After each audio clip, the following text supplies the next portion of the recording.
Hey guys, and what's up TFS? It's your girl Funsize, and I'm back with another fun creation.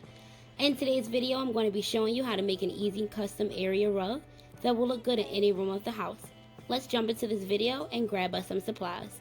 You'll need spray adhesive, carpet tape that I'm going to show you how to use during the video, some scissors which are optional, your fabric of course, and a vacuum which will be used at the end, but it's optional. I decided to head to my local Joann store, which you can purchase your carpet tape from. Any arts and crafts store can actually have it, even Walmart carry it, so don't even worry.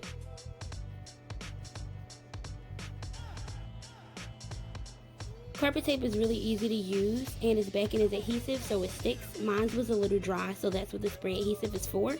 What you're going to do is use your spray adhesive to outline the edges of your fabric, and then you're going to take your tape and lay it on top of the spray adhesive. Make sure your fabric is on its opposite side before you do this step. You want to also be sure to lay down your spray adhesive and your carpet tape in sections so it's more easy to do.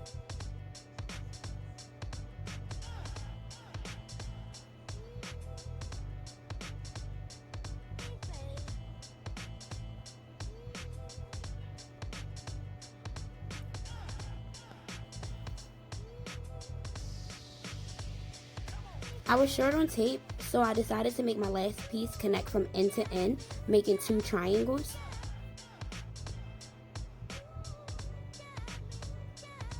Once you're done, you're going to turn your carpet back on its corrected side and use that vacuum to remove any straggling strings or fur. And there you have it, TFS, a new area rug for any room. And I want to thank you guys for watching. Be sure to subscribe to my channel if you haven't done so already. Also, give me some feedback down below. And remember guys, learn to love yourself before trying to learn to love anyone else. Later for now.